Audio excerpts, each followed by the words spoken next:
할렐루야. 성경 언성하심으로 새벽 기도회를 시작하겠습니다. 너희는 사도들과 선지자들의 터 위에 세우심을 입은 자라. 그리스도 예수께서 친히 모퉁이 돌이 되셨느니라.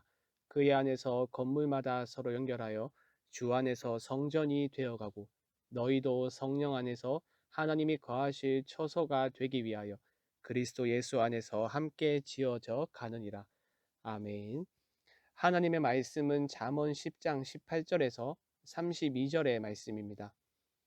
제가 읽을 때에는 22절에서 30절까지 읽도록 하겠습니다.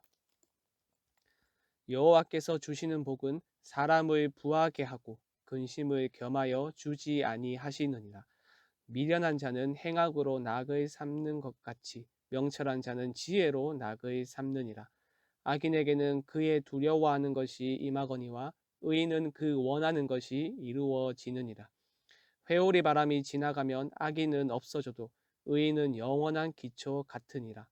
게으른 자는 그 부리는 사람에게 마치 이의 식초 같고 눈의 연기 같으니라. 여호와를 경외하면 장수하느니라. 그러나 악인의 수명은 짧아지느니라. 의인의 소망은 즐거움을 이루어도 악인의 소망은 끊어지느니라. 여호와의 도가 정직한 자에게는 산성이요 행악하는 자에게는 멸망이니라. 의인은 영영이 이동되지 아니하여도 악인은 땅에 거하지 못하게 되느니라. 아멘. 오늘 우리가 읽은 본문은 미련한 자와 지혜로운 자의 특징과 그들이 경험할 미래의 운명을 비교함으로써 우리에게 교훈을 줍니다. 먼저 미련한 자와 지혜로운 자의 특징은 23절 말씀에 잘 나타나는데요. 23절 말씀을 다시 보시죠. 미련한 자는 행악으로 낙을 삼는 것 같이 명철한 자는 지혜로 낙을 삼느니라. 미련한 자와 명철한 자가 좋아하는 것이 서로 다르다는 것을 알 수 있습니다. 당신이 사랑하는 것이 바로 당신이다라는 말이 있습니다. 한 사람이 좋아하는 것을 보면 그 사람이 어떤 사람인지 그 사람의 정체성에 대해서 알 수 있다는 의미이죠. 미련한 자는 행악을 낙으로 삼습니다. 여기서 행악이라는 단어의 의미를 그대로 번역하면 악한 계획을 실행하는 것입니다. 미련한 자는 악한 계획을 실행하는 것을 인생의 낙으로 삼습니다. 그런데 생각해보면 미련한 자뿐만 아니라 미련한 자와 대비되는 지혜로운 자도 악한 계획을 실행하죠. 이 세상에 존재하는 모든 사람은 인생을 살아가며 악한 일을 행합니다. 하지만 그것을 좋아하지는 않습니다.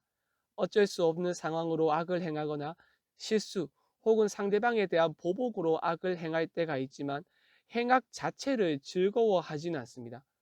행악을 인생의 낙으로 삼으며 살아가지는 않습니다. 하지만 미련한 자는 다릅니다. 미련한 자는 악을 행하는 것을 좋아하며 그것을 인생의 낙으로 삼습니다. 말과 행동으로서 다른 사람에게 상처 주는 것을 즐거워하며 말과 행동으로서 공동체를 분열시키는 행위를 즐거워합니다. 하지만 명철한 자는 어떻습니까? 미련한 자와 비교해 보면 다른 것, 정반대의 것을 좋아합니다. 명철한 자는 지혜를 좋아하며 지혜를 인생의 낙으로 삼습니다.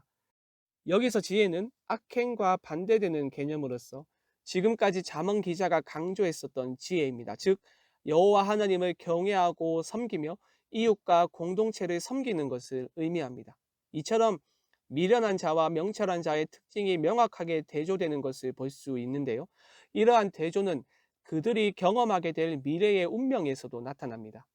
이후의 말씀들을 쭉 살펴보면 미련한 자와 명철한 자가 경험할 미래의 모습이 다르다는 것을 알 수 있습니다. 간략하게 요약하면 명철한 자, 즉 의인의 미래는 영원하며 미련한 자, 즉 악인의 미래는 일시적이라는 것입니다. 먼저 24절 말씀을 다시 보시면 이렇게 말합니다. 악인에게는 그의 두려워하는 것이 임하거니와 의인은 그 원하는 것이 이루어지느니라. 여러분, 악인이 두려워하는 것이 무엇이겠습니까? 징벌이겠죠. 그것도 하나님으로부터 임하는 징벌입니다. 본문 말씀을 보면 악인이 정확히 무엇을 두려워하는지 알 수 없지만 다른 곳에서 이 명사는 하나님의 보복을 의미합니다. 정의로우신 하나님은 악인의 행악을 침묵하지 않으시고 반드시 보복하십니다. 악인이 자신의 말과 행동으로 사람을 공격하고 공동체를 분열시킨 것에 대하여 반드시 보복하십니다. 여러분, 그때가 언제입니까? 하나님의 통치가 임하는 날, 여호와의 날입니다. 악인에게 있어서 여호와의 날은 두려운 날이지만 의인에게는 아닙니다. 여호와를 경외하는 의인에게 하나님의 통치가 임하는 날은 두려운 날이 아니라 기쁨의 날이며 그가 원하는 것이 이루어지는 날입니다. 왜냐하면 의인을 괴롭히던 악인이 사라지고 의인은 하나님 앞에서 영원히 설 것이기 때문입니다. 25절의 말씀을 보시죠. 회오리 바람이 지나가면 악인은 없어져도 의인은 영원한 기초 같으리라. 여기서 회오리 바람이 무엇을 의미하겠습니까? 여호와의 날에 임할 하나님의 통치를 의미하겠죠. 회오리 바람처럼 예고도 없이 갑자기 임하는 하나님의 통치 앞에서 악인은 어떻게 됩니까? 악인은 사라집니다. 흔적도 없이 사라지고 맙니다. 하지만 의인의 결말은 어떻습니까? 악인이 경험하게 될 그것과 반대입니다. 의인은 영원한 기초 같으니라. 의인도 악인이 경험하는 것처럼 회오리 바람을 경험합니다. 악인이 경험하는 그것보다 더 약한 강도의 회오리 바람을 경험하는 것이 아니라 똑같은 강도의 회오리 바람을 경험합니다. 하지만 악인은 흔적도 없이 사라지면서 의인은 굳건히 서 있을 수 있는 이유는 무엇일까요? 여호와가 의인의 산성이기 때문입니다. 29절의 말씀을 보시죠. 여호와의 도가 정직한 자에게는 산성이요 반면 행악자에게는 무엇이 된다고 말합니까? 멸망이 된다고 말합니다. 여호와의 길, 즉 지혜의 길을 걷지 않는 사람은 회오리 바람으로 인해서 흔적도 없이 사라지겠지만 지혜의 길을 걷는 사람은 하나님의 보호를 경험하게 될 것입니다. 결과적으로 어떻게 되겠습니까? 30절의 말씀을 보시죠.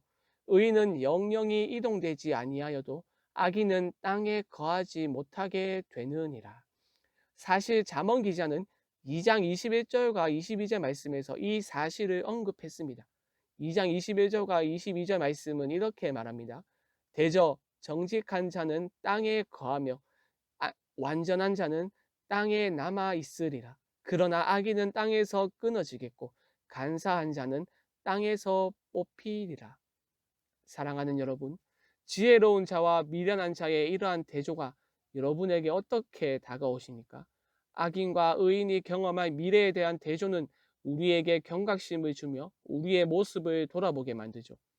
여러분이 좋아하는 것은 무엇입니까? 혹시 행악을 여러분의 낙으로 삼습니까? 아니면 지혜를 여러분의 낙으로 삼으십니까? 여러분은 다른 사람에게 상처를 주며 공동체를 분열하는 것을 좋아하십니까? 아니면 하나님을 경외하며 하나님과 공동체를 섬기는 것을 좋아하십니까? 지금 당장은 악인이 득세하는 것처럼 보이지만 그 마지막은 멸망이라는 사실을 기억하시길 바랍니다. 또한 비록 지금 지혜를 따라 살아갈 때 경험하게 될 어려움이 있겠지만 미래에 임할 하나님의 통치하심을 바라보고 소망하며 지혜의 길을 끝까지 걸어감으로써 하나님이 주시는 복을 누리는 여러분이 되길 바랍니다. 함께 말씀 생각하며 합심으로 기도하겠습니다.